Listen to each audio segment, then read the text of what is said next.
Hi there. So this is an active eights exercise for shoulder and hip integration. I've used this exercise with bedbound patients and any number of different populations to try and get some general joint afferentation of these big proximal joints, primarily for driving that intermediate zone of the same side cerebellum. But in the example I'm giving today, we've got a chronic hip issue and also a chronic right shoulder issue, and we want to try and get those two joints just coordinating with each other a little bit better. Okay, so I shall do it just over here. Hopefully you can still hear me okay and still see okay. There's two different ways of doing this. There's an active eights or a reactive eights. In this active example, you're going to be doing a figure of eight motion with your arm, and you're going to be copying that with your leg as best you can. It doesn't have to be fast, just at a nice pace, and it can be a vertical figure of eight, it can be a horizontal figure of eight out to the side. It can be quite tricky just to get your head around to start with.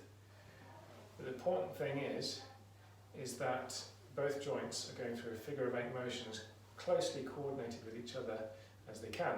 Now, as I say, vertically, like so.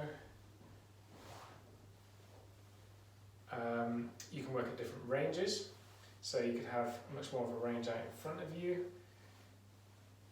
And likewise, it can be done in supine with the arm and the leg out in front, coordinating two together as best you can.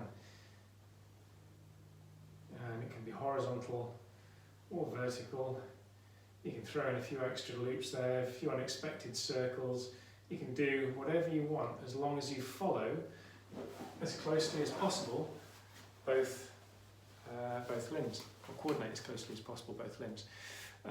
The reactive eights version would be where somebody moves either your leg or your arm for you and you have to copy with the other limb. So you don't know what's coming next. They could throw in a quick circle and you have to copy that with your leg, or they could just do a big figure of eight. They could do suddenly then do a small figure of eight, and you've just got to keep adjusting.